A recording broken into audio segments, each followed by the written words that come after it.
Hello and welcome back to On a Storyteller's Night. I'm Nathan, joined as always by my good friend Josh. Hello, everyone. So, how have you been the past week? Busy, absolutely busy. Honestly, I've been a bit all over the place. My mood has been completely non-existent. I've had a breakdown yesterday. I've been stressed about uni.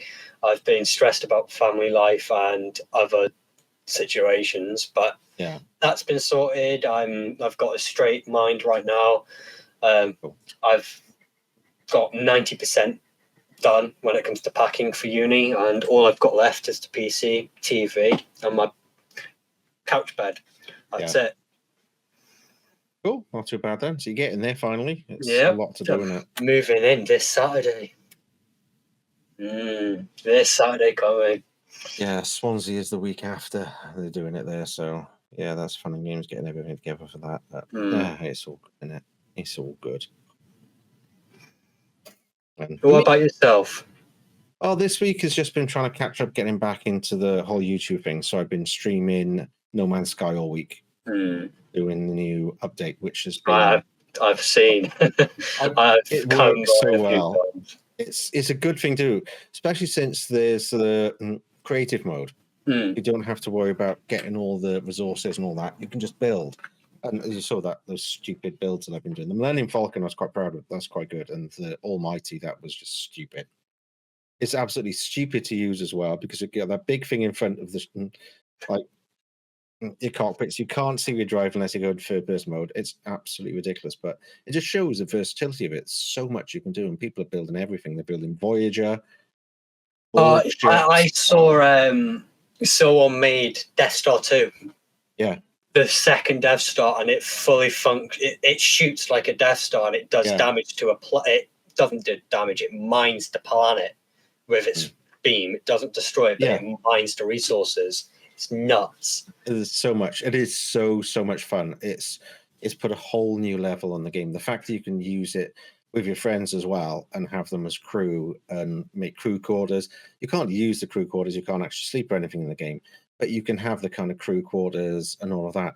And depending which habitation units you use will depend what all the different components look like. So when I was using, you make a kitchen and you have the chessboard table, so it looks like Millennium Falcon. It's just, it's epic. What I want to see, and I know there's going to be something out there soon for No Man's Sky, when it comes to building new ships, I want to see a Nostromo. There's not much imagery of the Nostromo, but we know what it looks like because we've seen it in space. There's plenty of pictures of the Nostromo. It's just but we don't have anything close up, so there won't be much detail if people do want to make it. There are pictures of the model, so there's a lot of detail out there. There's models and so on available, so you could look at that. Yeah. By the way, what have you got planned for us today, mate? I've got a window open as well. So what I thought is carry on with some of the stuff we've been doing previously, but we can add a little bit of a visual element to it as well if we want. We don't have to, but we can do. So what I was thinking, we've done worst places to live, best places to live, top villains. What about top heroes? Okay. So top heroes, I think, would be quite an interesting one. Let me get my information up on screen. What I was thinking is heroes, but not superheroes. What? So superheroes because some people count superheroes as a different thing. Superheroes is supernatural abilities, speed, flying, strength. Yeah, exactly. Okay. Ones that have unnatural abilities like that, we won't count. So it's an Aragorn. Heroes. Yes, like an Aragorn or a Luke Skywalker, so on and so forth. Well, Luke Skywalker does have abilities. Okay, so in that way, I guess. So would we count him and Obi-Wan Kenobi as a hero, or would we count them as more supernatural? They're more supernatural. So, So we talk about heroes. So Mandalorian. Yeah. There we go. Yeah. All right. So I'm on the way now. So we've got 5 different areas. Let me get this somewhere so I can see it properly. I don't know, because you've been quite good at noting them all down. I'm not always good at doing that. So I don't know if you want to do that, and then we can share it on screen at the end when we have the kind of summary of it. Yep, no problem. I'll get my pad up now. I'll keep on with the keeping tabs as per. Yeah. Okay, give me the criteria. criteria. Okay, Yeah. so first criteria is courage under fire. Courage under fire. So how brave they are when facing danger, adversity, more dilemmas, to stand up for others, take risks for greater cause, resourcefulness, intelligence, that kind of thing.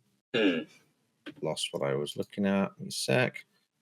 Some of these screens pointed in. I put it all down earlier, but it's not. Right.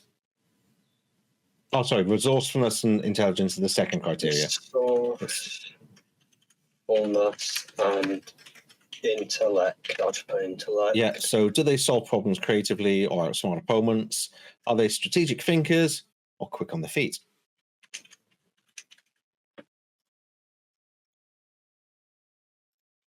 All right. What's after resourcefulness and intelligence? Right. Next one: impact and legacy. How influential is the character in their story or genre? Have they inspired audiences or other characters? So it's not just within the world they're in, but have they inspired people outside of their world? So people in the real world. Okay. Number 4, relatability and humanity. Are they emotionally compelling or grounded in real human struggles? Do they show vulnerability, growth, or depth? So that's once again a way to kind of get rid of the sort of superhuman characters, because you can't really relate to them, other than like Spider-Man, who's possibly the most relatable superhero because he has real world problems all the time, doesn't he? So which makes him very grounded. And then the last one, number 5, skill and competence. And incompetence or skill incompetence. So what unique abilities or training do they have? So detective skills, combat, survival. Are they exceptional in their field without relying on supernatural help?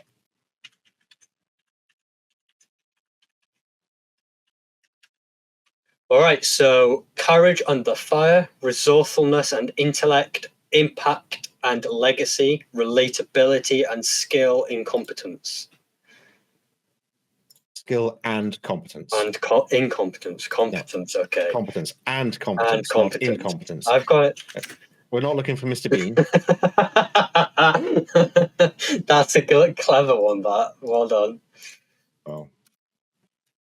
Mr. Bean or Johnny English, I guess. Same actor, different characters that have very similar skill sets, don't they? So, yeah. So, do you want to start or do you want me to start? Your host, you start, mate. All right, so let's start with a classic one. So, let's have a look. Where is my screen? So I'm sharing screen. I can't even find where I put my shared screen. Where's my Google window? Why can I not find my Google window?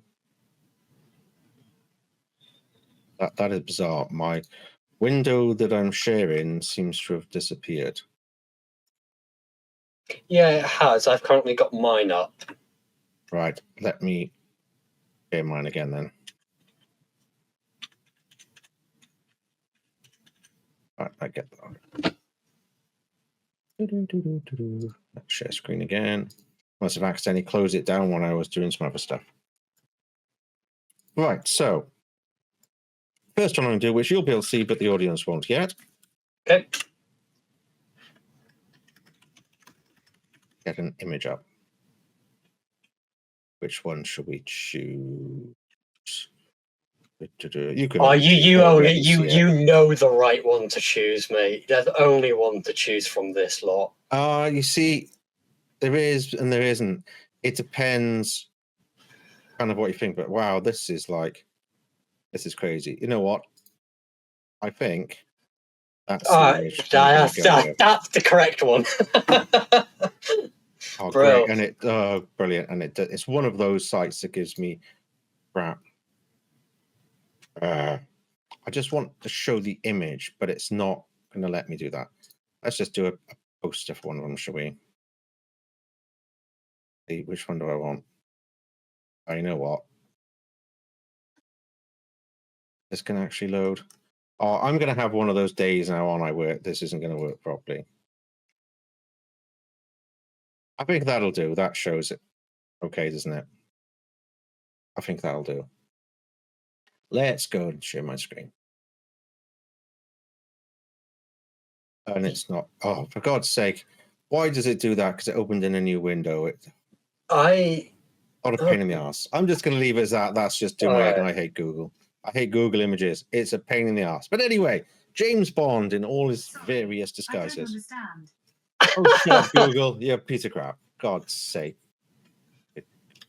So yeah, James Bond in all the different forms, from literature to movies to video games, including the new video game coming soon, which should be interesting.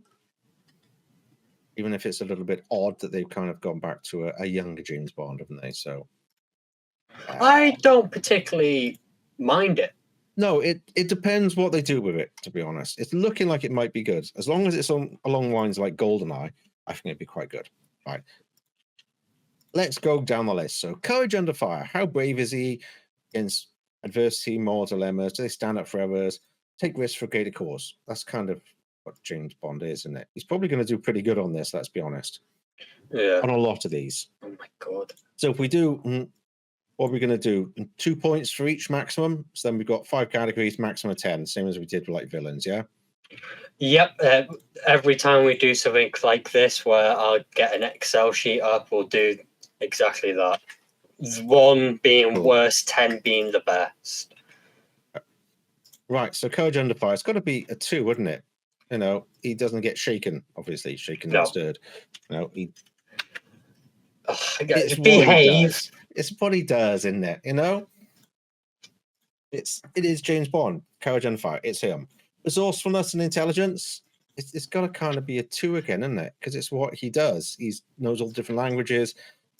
He's always up to date on all the latest information about the people he's going up against. He's always got, you know, all the background that he needs. Very intelligent. Bear in mind, remember, 1 being the worst, 10 being the best. So resourceful and intelligence, he should have a 10 then. I thought, are we doing 2 points for each maximum of 10 or what? I'm not quite sure. How did we do it before? The way we did it was you have 1 to 10, 10 being the more points. So then the total out of 100. Out of 100. So yeah, the more points the character. Could it be out of 50? Oh, no, it's 5. Yeah, we've got 5 categories. And it's out of 5. It was out of 5. See, yeah, so it'd be 5. Courage Under Fire 5, Resourcefulness would be 5. He'd have top marks for those, wouldn't he? Yeah, that was confusing me. I was like, we're just doing 1 and 2. It's like, I'm getting confused what we're doing because it's been a while. It's been the whole summer since we last did one of these. It's like, yeah, so he's going to be like maximum points for that as well, isn't he? Impacts and legacy. Right. Now, this is where I'm going to throw my voice in quickly because I haven't had it on the others. I'm giving him a 3. Mainly, impact and legacy. Impact, he's not well known in the public eye unless we know he's a bit of a ladies' man. That's a different story. Do you mean, but this is the thing. Do you mean in his world or in our world? There is a distinction. Oh, okay. There. So what do you put impact and legacy as? In our world or his world? So this is the thing. It's a bit of both, because the second line is that, have they inspired audiences or other characters? So I don't think he necessarily influences other people all the time, although he does make some of the bad guys, mainly the women, change sides. That's kind of a common theme with James Bond. So he's got to get a little bit of that, but not maximum points. Influential character is in the genre. Oh, yeah, he's maximum in the genre. So, yeah, middle of the board, because in his world, he's not inspiring people. In ours, he does. People want to be like him, but not necessarily for the right reasons. No, people don't want to be James Bond to make a difference in the world, do they? No. They want the lifestyle. They want the cars. They want, the parties. They want that side of it. They don't want going to a war zone and everything else. So yeah, I think 3 is quite good. Relatability and humanity. No. Never showed vulnerability, growth, or depth, really, let's be honest. Grounded in real human struggles? No. So relatability, he's not very relatable. He's rich, he's intelligent, he's powerful. He can go where he wants. He's invited to all the best places, has all the best clothes and cars. I think a 1. I was going to say 1 as well, because when it's relatability is, can you relate to him? A lot of people can't. No. So I agree. No humanity. He's not a real person. He would have died years ago from alcohol and smoking and everything else he does, and not to mention the bullets and the damage he's done to his body. So yeah, definitely not. However, skill and competence. He's got to be a 5 as well, 5, hasn't he? Let's be honest. He's good at everything. He's got skills in every kind of weapon, every vehicle, every language, every situation. Yeah, he's got a 5. They're the reason why he's constantly being hired. It's because he's the goddamn best. He is the best. Definitely. So that brings James Bond. No, scores are revealed at the end. Reveal them at the end. Yeah, that's the way. So we can place it all up. Okay. Right. I stated his name at the beginning. Do you want me to share screen? Well, I'll wait till you're ready for it. Yep. Are you ready? I'm getting of course it's going to be in there.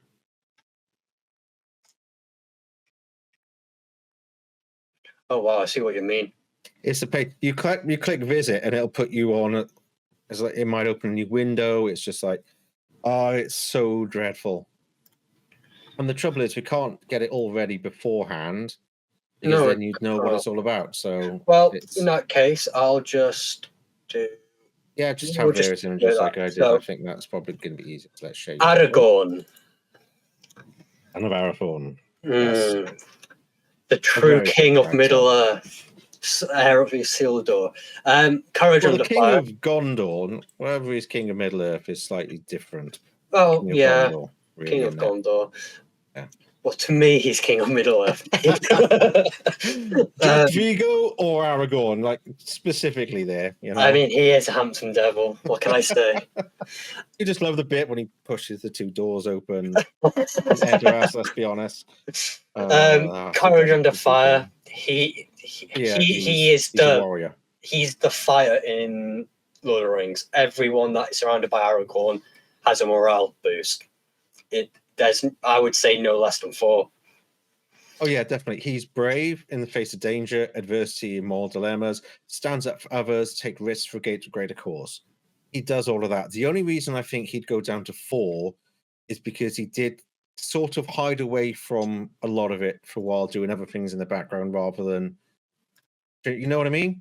Yeah, but he was being a ranger for a while, but not necessarily all bad, but he wasn't inspiring people and doing stuff that, because he was kind of hiding his true identity, the king, until the right time. Yeah, and not to mention, he, in the Silmarillion, and the appendices, we find out that he doesn't think he's worthy. He thinks there's another line that deserves it more than him, even though that he's the last blood. He didn't really want to do it. It was kind of a reluctant hero in many ways, isn't it? Not to mention, Gandalf was constantly forcing him to do it. So Gandalf, Aragorn blames you.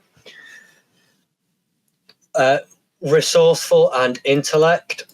Come on, he's a great tracker. We know that from the Two Towers. Good strategy. He thinks quick on his feet. This is something he's really good at. Really good at, yes. So another 5 there. Impact and legacy. Now, for me, he's my messiah. He is gorgeous. Mind you, he was in a love triangle, so yeah. I'm gonna say, I wouldn't say 5. I think 4 is probably a good one. I was flirting with 3 or 4. I'm gonna go 4 with you. He's influential in his own world and a certain amount in ours, but only if you know about Lord of the Rings. He is one of those. He doesn't transcend the movie that much. Whereas James Bond, everyone knows 007. Yeah. Characters like that, Luke Skywalker, everyone knows from pop culture. Aragorn, not as much. So relatability and humanity, I don't think a lot of people relate with him. No. And not at all. Just like James, I would say the peasantry. He looks a bit peasantry. He acts like he is part of the wilderness. Until they find out he's like 80 years old and like, what? What? Yeah. Yeah, that kind of. But he doesn't try and relate to people. He's No. always kind of at a different level because he's surrounded himself by elves for so long. He's very kind of distant to normal people. He's a very noble man, though. He understands the realm of men. Even though that he was brought up by elf, he knows men. But he also feels he's not entirely part of it. So it becomes not very relatable because of that on the humanity side, because he's only got a foot in that world type of thing. Would you say a 2? I wouldn't go down to 1. No, a 2 or a 3, because he's still got the humanity and he is grounded in a certain amount of human struggles. You can relate a lot to him being a kind of reluctant hero. He has to kind of live up to whatever people expect of him. We'll give him a 3. But he does kind of he shows his vulnerability a lot because he doesn't want to do it, but he is doing it for the better of the world. Yeah. And throughout the films, he does show growth because he starts believing in himself that he can make a difference and he should be there as king. So by the end of it, he becomes a great king and he finds his feet. So he's definitely got growth and depth. So yeah. Skill and competence. We know he's got a fair bit of skill. The skill and competence in so many different areas. Yes. Yeah, definitely. Archery.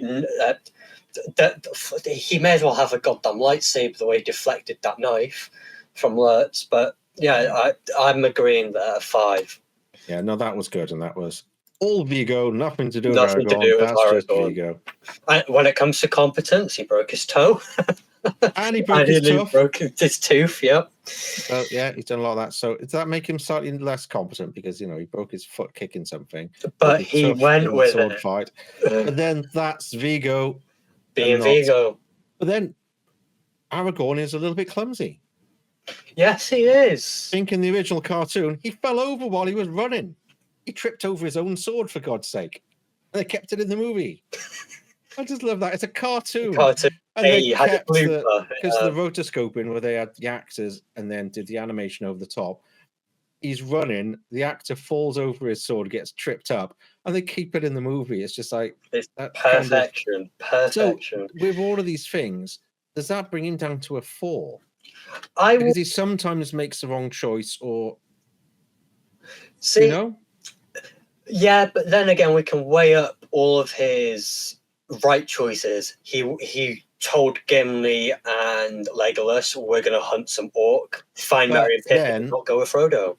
Before that, look what happened after they lost Gandalf. He was lost. He didn't have a clue what to do. He didn't have a clue, no. And the Fellowship fell apart under his leadership.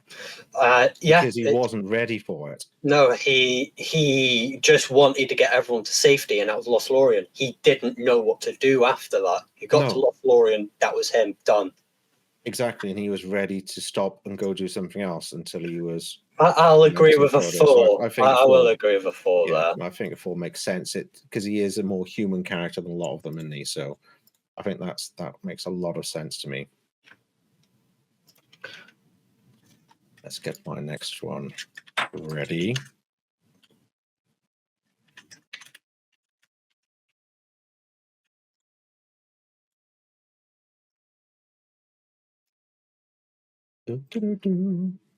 That's while you add that up. I've got the next one ready to go. Okay. So one of my all-time favorite characters in literature and TV and so on, Mr. Sherlock Holmes. And I do like lots of different versions of Sherlock Holmes. I love the books, and I grew up reading the books and so on. That one can just get lost. He's not Sherlock Holmes. Ugh. Jeremy Brett is one of the all-time greatest ones. He's the Sherlock Holmes I grew up watching. There he is again there, Jeremy Brett. He was absolutely brilliant, Sherlock Holmes. And I must admit, I think Benedict Cumberbatch has done a good job. Done a good job, yeah. It's a really nice version of it. They've updated it without making it silly. Like this, that stupid Americanized version was absolute crap. America, when it comes to Brit culture, Americans can't do it. They can't. You look at this version, Rob Downey Jr. wasn't bad at Sherlock Holmes. It didn't feel that much like Sherlock Holmes, but it had the right kind of vibe to it. You know what I mean? It wasn't really Sherlock, but it was enough like Sherlock. It could have worked. It worked. It worked because it was sticking to the root of Sherlock. Yeah, it was the ideals of Sherlock, even if it didn't feel quite the same, because it's Rob Downey Jr., so he's always going to be just Rob Downey Jr., isn't he? Yeah. No, that's kind of who he is. But yeah, I think he's brilliant. So, Courage Under Fire. How brave is the character when facing danger, adversity, or moral dilemmas? Do they stand up for others or take risks for a greater cause? Not really. Under Fire, he's good.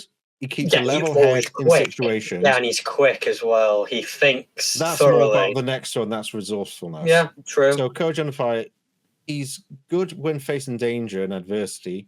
Moral dilemmas, not so much, because he doesn't understand it in quite the same way. He kind of stands up for others or take risks for a greater cause. He doesn't really take that many risks because he analyzes the situation. So I think it's a 2 or 3. I'll go middle and go 3 because he's not. When it comes to Courage Under Fire, he's not a coward. He knows to stand up. He knows when to stand up, and that's he knows when to help people and when not to, and all that. So okay. Resourcefulness, intelligence. It's got to be a 5. That's enough. We ain't even talking about that. We're not talking about that. No. Impact and legacy. I think it's actually going to be a 5. I agree that he's so ingrained in pop culture and just language, and in his own universe, everybody knows Sherlock Holmes. Whatever version. Whatever version, Sherlock Holmes is, well, the Queen. Everyone in the world knows Sherlock Holmes. And here as well, we've got most of the world in real life know who Sherlock Holmes is. Yeah. It's one of those things. You think of intelligence, you think of detectives. Sherlock Holmes, there's sayings, no shit, Sherlock. Exactly. It's completely in our culture. One of the images there, you have Robert Downey Jr. and Benedict Cumberbatch at each other. Infinity War and Endgame, they missed an opportunity. Yeah. Oh, I forgot about those two that did it as well. Oh, and that the little Henry voice. Cavill. I like Henry Cavill, not Sherlock Holmes, and let's not even. Oh God, I forgot about that one. There was an interesting one that I can't see on here. Oh, there we go. Peter Cushing as well. There's an interesting one many years ago. I think called Clue. I can't remember what it's called. No, it wasn't Clue. It was a version of Sherlock Holmes, and Sherlock Holmes was played by Michael Caine. Mm-hmm. Watson was Ben Kingsley. Okay. And the whole thing of it was Sherlock Holmes was just an actor, and he didn't know anything. It was all Dr. Watson. Ruse, yeah. He did everything. No, he did everything, but he didn't want to take the limelight. So he told basically Sherlock everything to say and do, and he took all the credit for it. And it was quite interesting then when things go wrong and he has to kind of try and become Sherlock himself. It was a brilliant movie years and years ago. That was a really, really good one. I like that. It's a good one. Oh yeah, there's one that's not mentioned on there.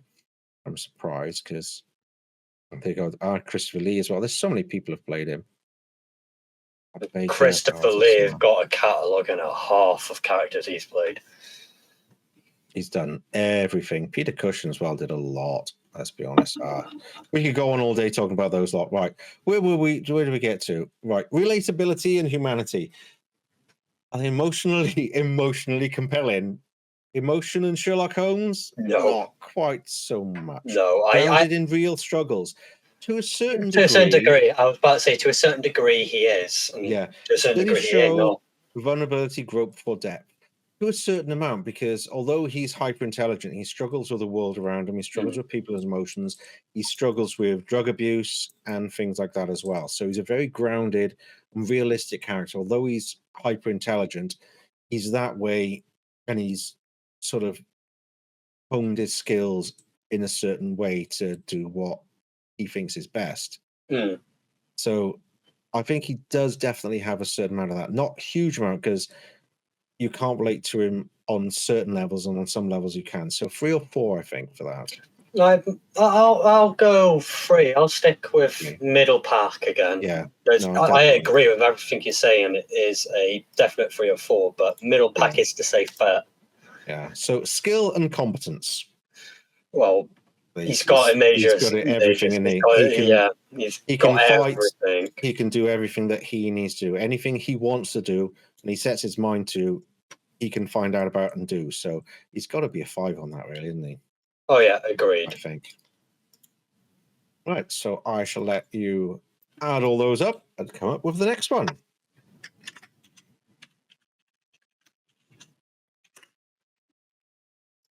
Spelling name wrong, but That wasn't the right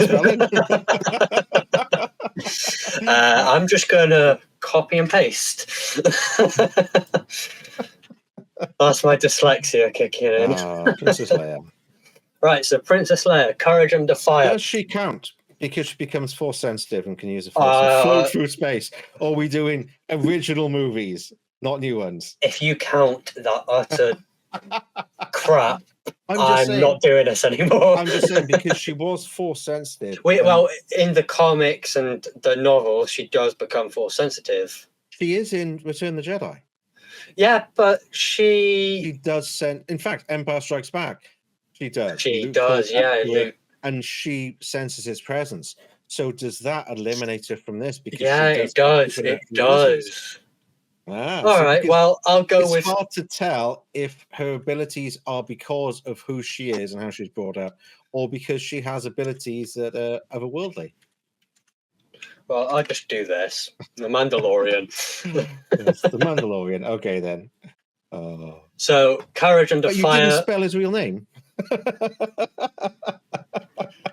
Do you really think someone with dyslexia will try to attempt Dinjarin? No, not really. I just thought that was quite funny. Oh, God. Possa.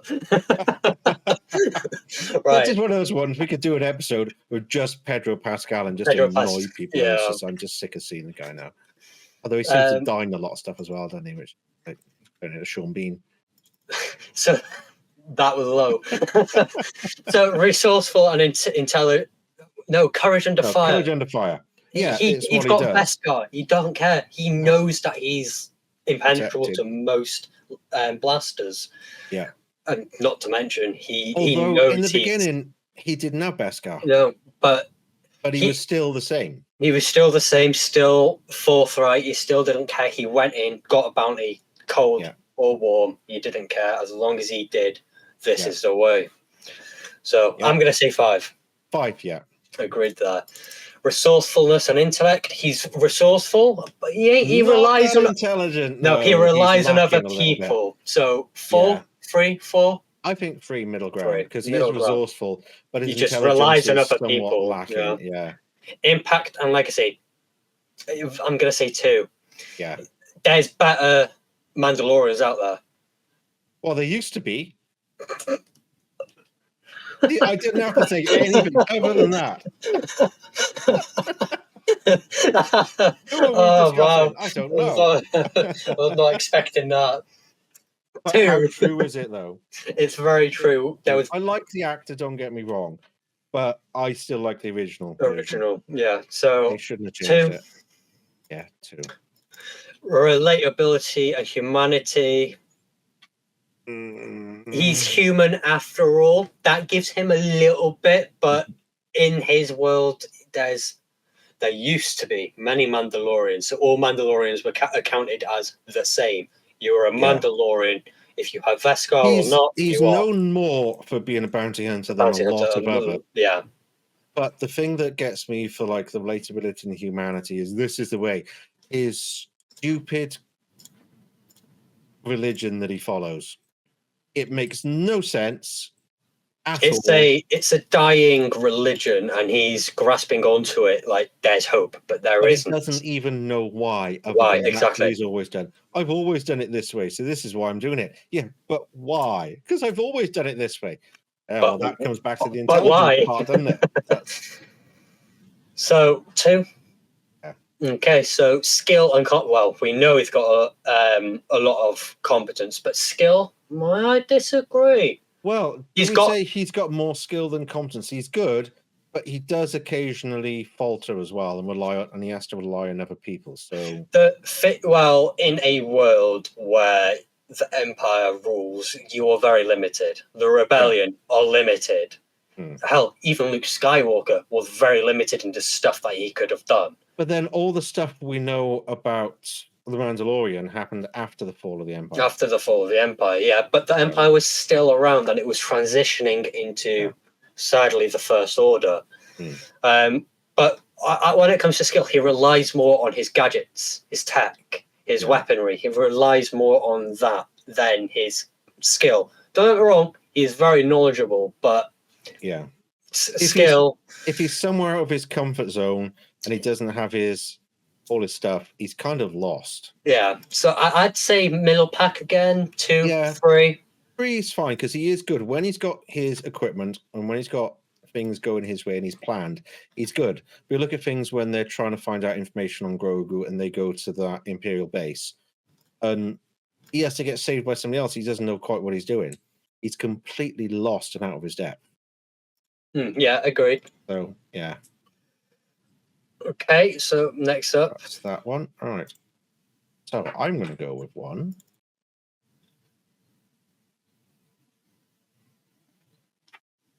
Let me press the button on my mouse. It went slow. Okay.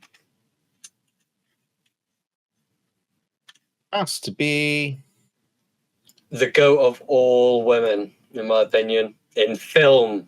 The GOAT of women in film. Ripley herself. One of the best heroines in all of movies and TVs. Let's be honest. She was amazing. She is the, if not, she is on the Mount Rushmore of bringing women to be the main character. Oh, 100%. She's on the Mount Rushmore. Right, should we start then with the first one? Courage Under Fire. Wow. Do we need to talk about her courage against a xenomorph? She's don't. Amazing, let's be honest. In both movies, in the first one, she was the one, the voice of reason throughout all of it. And when she had to do something, she went out and did it. She carried on with the plan, decided what she was going to do. She even went back for Jones as well. She did everything. And even when she was right at the end, she thought she was safe and the alien was there. She didn't panic. She just did what she had to do to win the day. And when it comes to aliens, going back out into that, and then everything she did to save Newt, you can't fault. Let's forget about the films after Aliens a little bit because they were a bit. But she's got to be a 5, isn't she? I would disagree with resourceful and intellect, though. I think she knows. Excuse me. She knows the safety procedures. Actually, no. I'm thinking of Alien, because in Aliens she completely flips the script. But in Alien, she's showing her resourcefulness because she's the one that got through it. And you think right at the end of the movie, she figured out the best way to get rid of the alien that was there, that she could do it safely. But throughout the whole movie, she was deciding the best course of action. Said through intelligence and so on, she was, one of the leaders of the ship, and she was telling everyone, "No, don't let them on board. Keep in quarantine." She was the one trying to stop it all happening. If they listened to her, none of it would have happened. Yeah, she was third in command on the Nostromo, and quickly, sadly, became first in command. Yeah. And that showed her true strengths then. She showed her true strengths. Yeah, definitely. So 100%. I agree there. Yeah. Impact and legacy. We already discussed it. She's Mount Rushmore of women leads in films. She brought women lead in films to the limelight. Oh, no, she didn't, though, because Jennifer Lawrence said that she did it. 25 years later. Yeah. So delusional, and some of these people like that. But she was one of the first proper action leading ladies, wasn't she? Yeah, and she went off with a bang. Immediately went and did Alien, and till this day, she's still considered one of the best leading women roles. It was a shame about 3 because it was her choice that there wouldn't be any guns. She didn't, because her kids were growing up and she didn't want to have guns in the movie. So that's one of the reasons why Alien 3 was a little bit kind of weird. Wasn't quite what it was planned to be in the first place. They had to change the script. So that's a little bit of a shame, but she's still one of my favorite actors anyway. Sigourney Weaver was brilliant. Ghostbusters and everything else as well. She's always been good. Absolutely phenomenal. So yeah, Impact and Legacy, just doing all of that. And, in the world that she's in as well, I know she saved so many people and stopped the alien, pretty much single-handedly in both movies. Yeah, did she... Well, in all of her appearance, even though that resurrection is crap, free is... she still provided her worth. She still showed that I'm Ellen Ripley. In Free, she gave the ultimate sacrifice because she knew she had the Queen Alien yeah. inside her, so she, destroyed it. But, you can't fault. She's always tried to do what's best for, people around her. She's always trying to help people. She went into the depths of hell to go and rescue Newt. So you can't fault her at all. No, absolutely not. Relatability and humanity. And she's an ordinary, everyday person put in an awful situation. And she comes out on top. Yep. And even the second movie, she comes back out of all of that. Nobody believes her. It's, years and years later, her daughter is grown up and dead, and she just gets on with life, gets a new job. Luckily, she had a new job where she had to control power loaders, so she knew what they did. So, that was kind of a stroke of luck. But I think she's somebody you can relate to because she is just that. She's normal working class. She's a normal working class woman, and she was, like you said, thrown in the deep end too quickly, and yet she came out on top. Yeah, and she shows real struggles, vulnerability. Her growth was just amazing because she was just a normal person, and she stepped forward. You see throughout the beginning of Aliens. She's having the nightmares. She's scared of it all. She doesn't want to have anything to do with it. And then she finds out there's people in danger. She's like, right, I'm going out there. And she struggles with that decision when she's trying to tell the Marines about what they're going to face. And she really struggles with it. And then as soon as things go south, she just takes charge. She just takes over. And she is in command from that point onwards. And it shows brilliant. Yeah, how good she is. She's the type of woman that no man should screw with. Let Ripley screw with you. Nobody should screw with at all. You have to watch yourself because she'll come out on top because she knows what she's doing. Yeah, so the last one, so she's a 5 in that. So skill and competence. Well, mate, without being said, that's all 5s. She's all 25. She's just brilliant. Everything. She's a well-written. The thing is, she's a well-written, believable character. She's not one of these Ray who doesn't have a last name, where she's just instantly good at everything.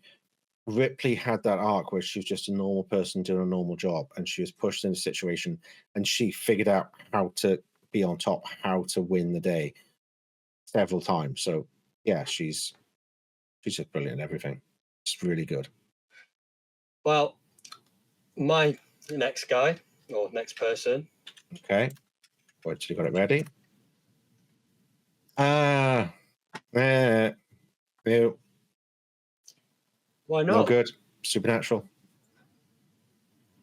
Yeah, Think about it. Yep. Think about it. Yep. Then. Oh, it's just difficult, isn't it?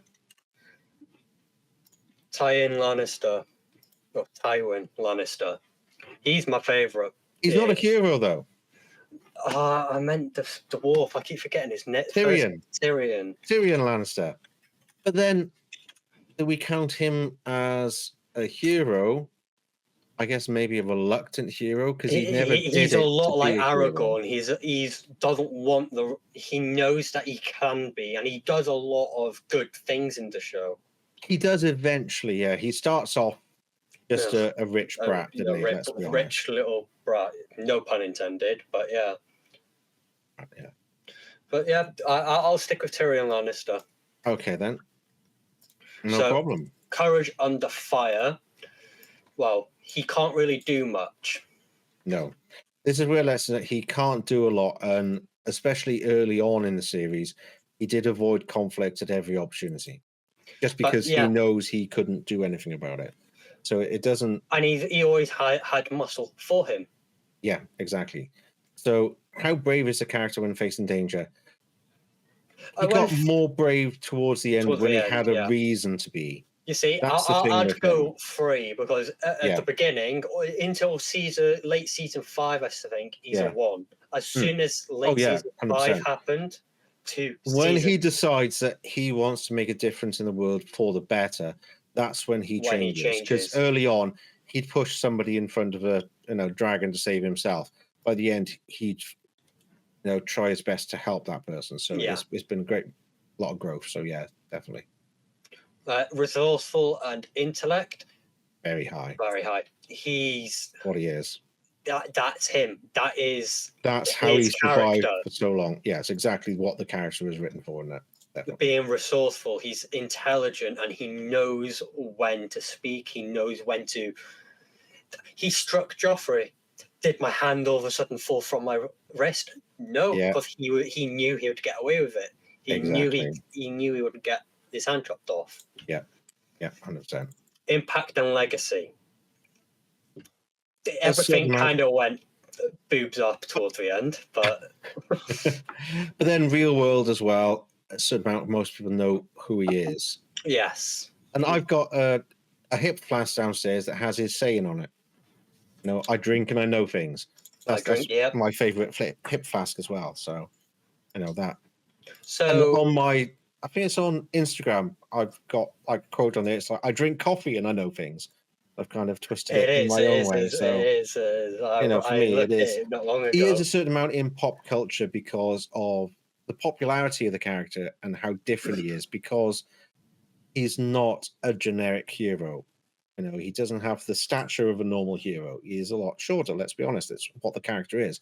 But showing that once again, like the Hobbits, size doesn't matter. It's what you do to help the people around you that counts.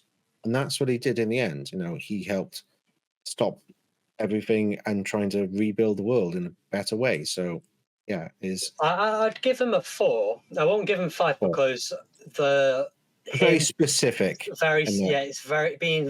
I think Tyrion Lannister is the most specific one for impact and legacy that we've done yet. I wonder if it would be a 3 because in his own world, he wasn't well thought of for a while, and then by the end, he didn't do it for the fame, so he wouldn't be as well known. If you know what I mean. To like the common people, he's still just the imp. They wouldn't necessarily know the things he did that were great. So I don't think he's kind of have that impact and legacy within his own world. So I'll agree 3 there. Relatability and humanity. Right. He relates at a certain extent. He's got no humanity. No, not until later on. I think humanity happens at the very end for him. The end of Game of Thrones is when his humanity clicks. But his relatability, he's got a lot of it. Yeah, because you see that he's just trying to survive in a world that doesn't want him to. No, exactly. Everything he's doing has always been a struggle. Everything is stacked up against him. His size, his nature is just take, and he then tries. And once it's all taken away from him, he doesn't know what to do. So he just has to do his best to survive. I'm gonna go and say, personally, I'd give him a 3. It's perfect. He's. Again, like I said, and you agreed, he's very relatable, but he's got no humanity whatsoever until the very end. But then that's the thing: does he show vulnerability, growth, or depth? And he has throughout that. They could have put Game of Thrones around his character and just showed his arc from being a complete waste of space to being a really good person that has done his best to make the world a better place and help those around him. So he's had a complete switch around of the character he was when we first saw him. But then again, his humanity comes at the very end of the Game of Thrones, and we don't know much after Game of Thrones because the writers, since the whole ending was made up and there's nothing like the books anyway. Yeah, exactly. So yeah, we'll stick to that. Okay, skill and competence. He ain't got no skill. We know that. He doesn't have. But he's got he skill. He does with have words. skill. Exactly. So that is quite a lot. His words are his weapons, and that is as powerful as anything else. Sometimes the mind and mouth is a sharper blade than a knife. And is mightier than the sword, as they always say. There we go. 100%. And that's how he survived. That's how he got to be where he is by the end of it. He was Hand of the King and the Queen. He did that many times. So there's definitely something to be said for how good he is at what he does. He may not be good at fighting and all the other things, but in the small area that he does, that he knows he can do, he is amazing at. He is amazing, exactly. But the thing is, when people say skill, it's like, how skillful are you with a sword or a gun, or how flexible can you be? He isn't that physically skilled, it's mentally skilled, like we agree, just talked about. But when it comes to competence, what do you think? He's competent in the area that he specializes in. Okay. So would you say 3, 4? I'm leaning more towards 3 again. Yeah, I think 3 definitely. I think 3 is a good shout. All right, let's let you add those scores up and I'll get my one ready. Go ahead.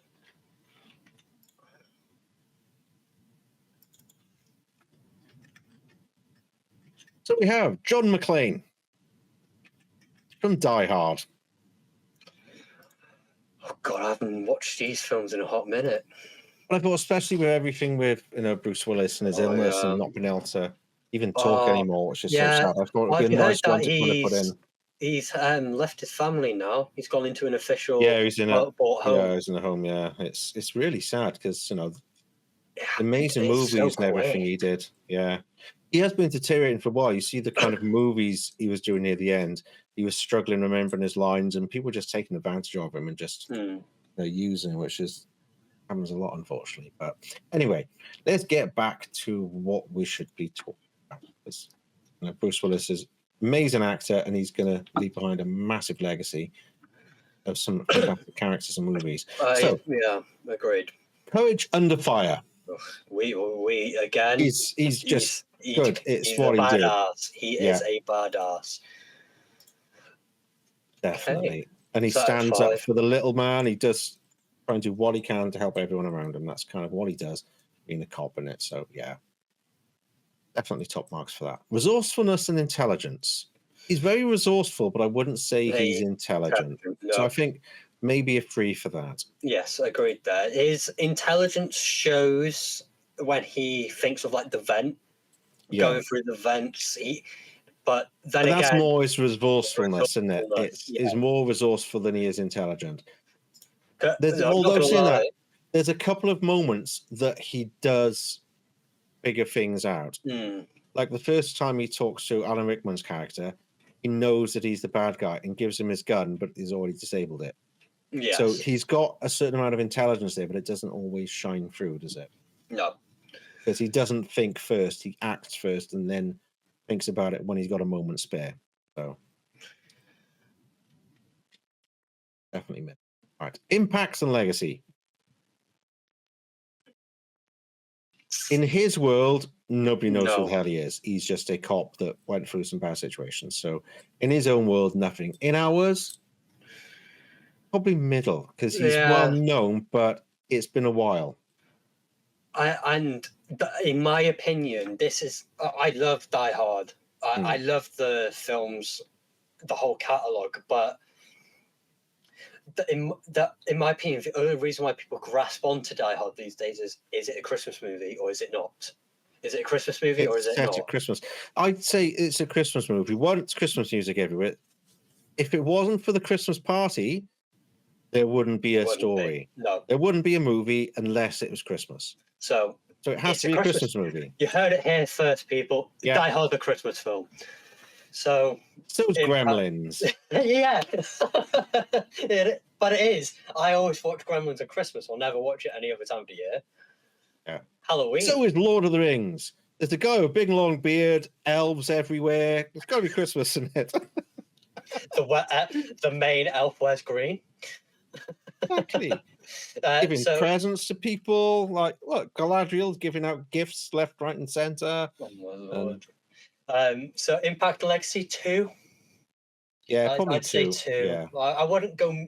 The whole legacy brings it down, in my opinion. Impact in his world, no one knows, but he did. No one knows, but in our world, pop culture, there is a certain amount of kind of Die Hard, and you say Die Hard, and people know what Die Hard is. They know it's Bruce Willis and that sort of thing. And the fact that he went from being a comedy actor to what he An made of action that hero. character was amazing because Yeah. nobody expected it at all. No. So it was amazing what he did with that and completely changed how people saw him. And suddenly he was an action star instead of a comedy figure. So it did damn well. Right. Relatability and humanity. It's got to be high because he is Mr. Everyman. He's just a cop. There's nothing special about him apart from he's in a bad situation and he does the best he can. He doesn't do great at times. So he's walking around without shoes and, his feet bleed in and he doesn't have much with him, but he perseveres. Yes. He makes mistakes and, he cracks jokes with the bad guys and tries to force them to make mistakes. So I think he's a very relatable and human character. I'd go 5 with that. Yeah. I'd definitely go with 5. He's, like you said, he's a relatable character because he's human and he's just doing what a human would try and do in his situation. Exactly. So skill and competence. He's got skills, but competence, not but much not competence, a lot. in Well, my he's opinion. competent at the things that he does occasionally, but he's always getting beaten up, getting shot at. He's getting bruised and damaged and scarred and everything else. See, this is where I would say 4. He's got a lot of the good qualities of skill and competence, but he hasn't got. It's not the knowledge. I think a 3, to be honest, because he's got a certain amount of skills, but not a huge amount. And he has ideas of how to do things, but he doesn't necessarily know they're going to work. And a lot of the time it's luck that he pulls it off. Like when he dives from the top of the building and he wraps the fire hose around him, he doesn't think about how he's going to get through the window. He just dives off and he hits the window and he struggles then to get through. So there's a lot of that kind of thing happening, and he's hasn't got his shoes on. So they, break all the windows. So there's glass everywhere. So he's going to cut himself. So that lets him down a lot, I think, in that one. Just because he's always getting hurt and getting situations that aren't great. He gets out of them in clever ways, which is why he's got okay one for resourceful intelligence. But skill and competence, I think, are 3. All right, middle I ground. agree there. We have time for one more. One more. Yeah, I was going to say we'll do one more. Django. I haven't seen this movie for a long time, I'm not going to be able to do much with this one. I've recently watched it with my girlfriend, and she actually really, really enjoyed it. Courage Under Fire. As a slaver, he wasn't scared of white folk at all. He tried running many times, and he didn't care for a consequence. He wasn't afraid of our kind, and that he adapts and evolves in his courage and his skill in the later the film goes. And without being said, he's constantly not scared of white men. So I'm going to say 5. Yeah.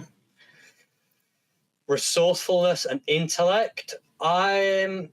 He learns all of his resourcefulness and intellect from Schultz. Yeah.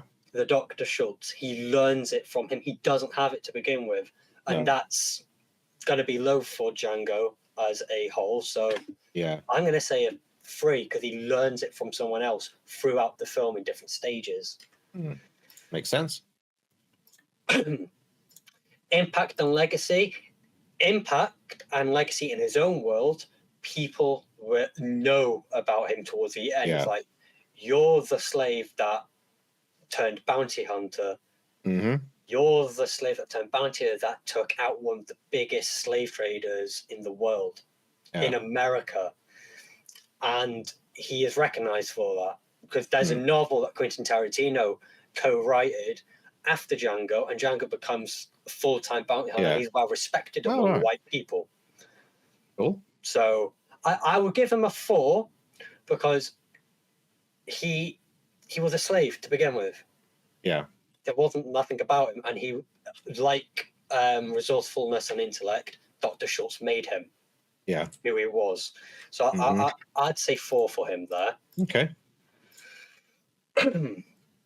As for relatability and humanity, 4. Yeah, very relatable character because he is, once again, he's a kind of, not even normal everyday man. He was in being part of the whole slave world is a dreadful place to be. He's overcome that.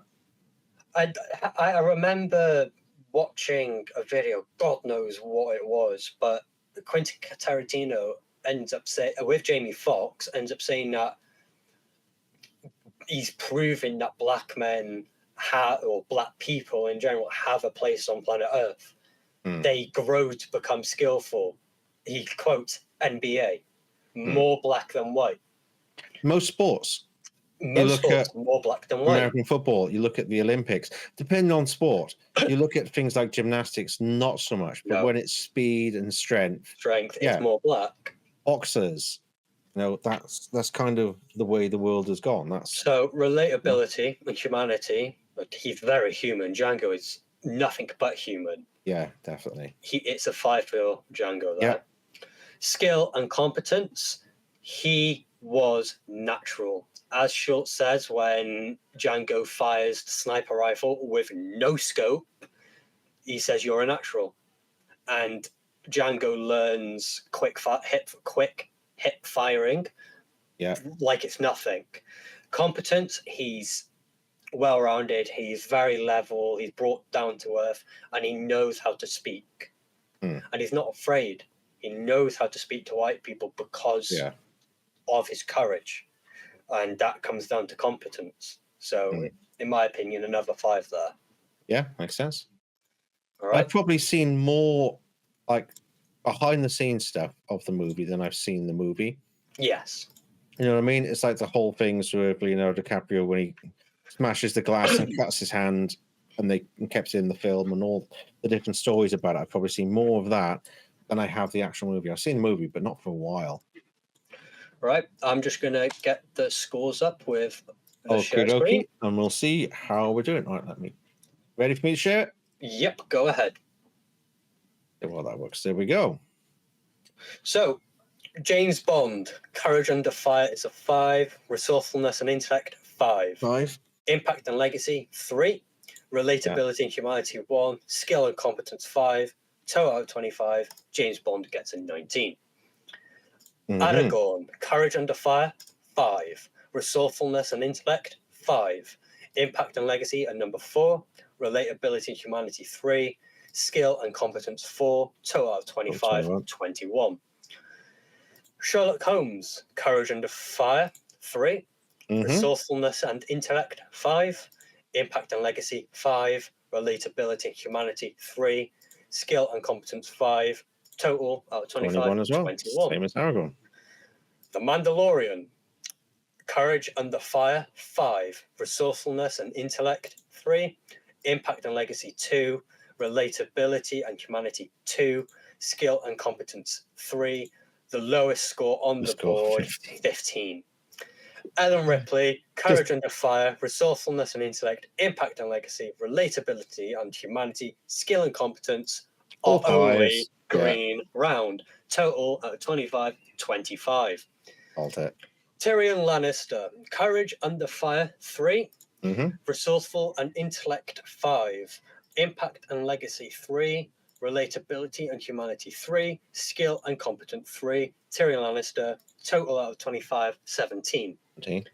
John McClane, Courage Under Fire, 5. Resourcefulness and Intellect, 3. Impact and Legacy, 2. Relatability and Humanity, 5. Skill and Competence, 3. Total out of 25, 18. Django, Courage Under Fire, 5. Resourcefulness and Intellect, 3. Impact and Legacy, 4. Relatability and Humanity, 5. Skill and Competence, 5. Total out of 25, 22. Number 2 on the list. Our first place is Ellen Ripley. Our second place is Django. Joint third is Aragorn and Sherlock Holmes. And last is The Mandalorian. Yeah, interesting list. I quite like doing these unusual ones, trying to figure out what does it mean to be a hero and all that kind of thing. And it's quite good. Well, as we can see, Ellen Ripley, she is the perfect hero. Yeah. And in all fairness, I think we spent the most time on Ellen Ripley than anyone else. I hate to say it, but yeah. I mean, let's be honest. But it just proves that when especially female characters, well written and has that arc where they don't know anything at the beginning. They're just a normal person. And then they grow throughout and just step up to it and take charge and do what's needed and come out on top. That's the stories we want. We don't want these stories where the female character starts off with everything. No. Hell, Captain Marvel. we didn't know that Ellen Ripley was going to be the main goddamn character of Alien.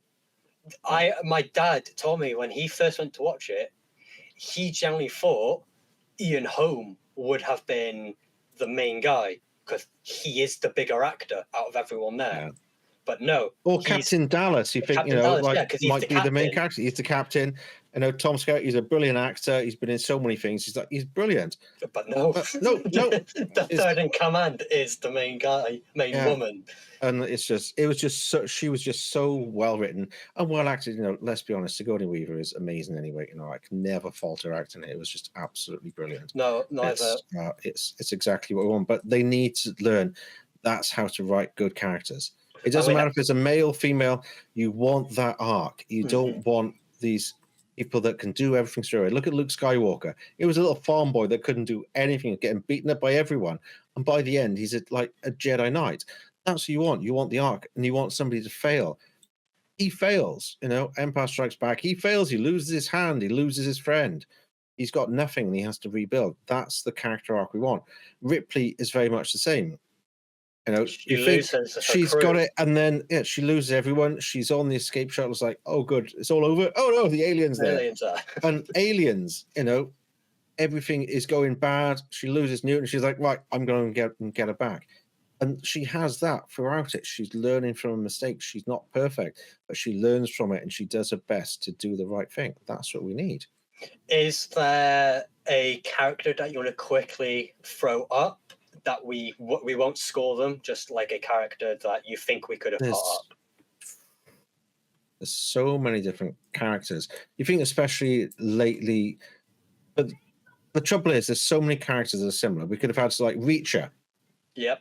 I love that show. I think brilliant character, but he's very similar to like John McClane and James Bond. He's a similar kind of hero. He's not that relatable. He's a big, like, massive guy with all the muscles and knows everything and intelligence. Like, you can't relate to that guy. He's completely different. There were two that I was gonna pick over Django, but Django had more of an interest to me. I was going to put John Wick, but like you said, Reacher, he's a lot like John McClane. John Wick's a lot more violent and a lot more skilled, but we had already got someone similar. I was, before I pivoted from this person to Django, I was going to put Bruce Wayne / Batman. He's not a superhero. He's not supernatural. No, but then you could also say Tony Stark. Yeah, but he's not supernatural. His power is his intellect, just as Bruce Wayne and Batman. But it's also... The trouble is with Batman, he does have something that's very, very supernatural. That's plot armor. It is, though. It is. Every situation is like, I've got to go to that. You look at the original, well, I say original, but for me, the original, the old Batman TV show of Adam West. Adam West. They're on a boat. A shark grabs hold of him. I better get the shark repellent out of my utility belt. Just happens to have shark repellent spray on him. God, and that's the trouble with Batman, is he's always got a gadget or something ready because he thinks ahead. How can he think ahead to all these ridiculous situations? How? How does one person do that? No, I'm sorry. Not even Sherlock Holmes could do that, no. And that's the trouble, I think, a lot of the time. They've got away from... He's supposed to be the world's greatest detective, not superhero, not go around beating everybody up. He's supposed to be the world's greatest detective. And they don't do that in the movies. They do it more in the games, the Arkham games, the Telltale game that's out there, and Lego Batman. It's more... And the new Lego Batman. Oh my God. It's like every Batman in one Lego. Oh my God. But done like Arkham. They've got Arkham mechanics because they've paired with the creators of Arkham, and they're doing every single live action film to the Batman. And they've already announced 2 DLCs. the original TV show and the Batman 2 expansion. They're literally doing all cinematography. I'm a big fan of Batman. I've got a ridiculously expensive Hot Toys Batman over there. That thing is like Anyways, mate, we've insane. waffled on for Yeah, far way too long. Way too long, because it's heroes and villains and fantasy. It's what we do in it. We're geeks. We're not nerds. We're geeks. We're a bit of both. Yeah. Hand on heart, I agree. Okay, let's end it there. So, anybody wants to find you, where else can they find you? On YouTube at The Welsh Assassin and on Twitch, The Welsh Assassin 998. And for me, you can find me on Twitch under the name Nukami or YouTube at the name Wasn't My Fault. So thanks a lot for joining us for our second video podcast. Hopefully it's going well. So please join us again soon and follow us everywhere else. Until then, bye-bye for now. Bye-bye.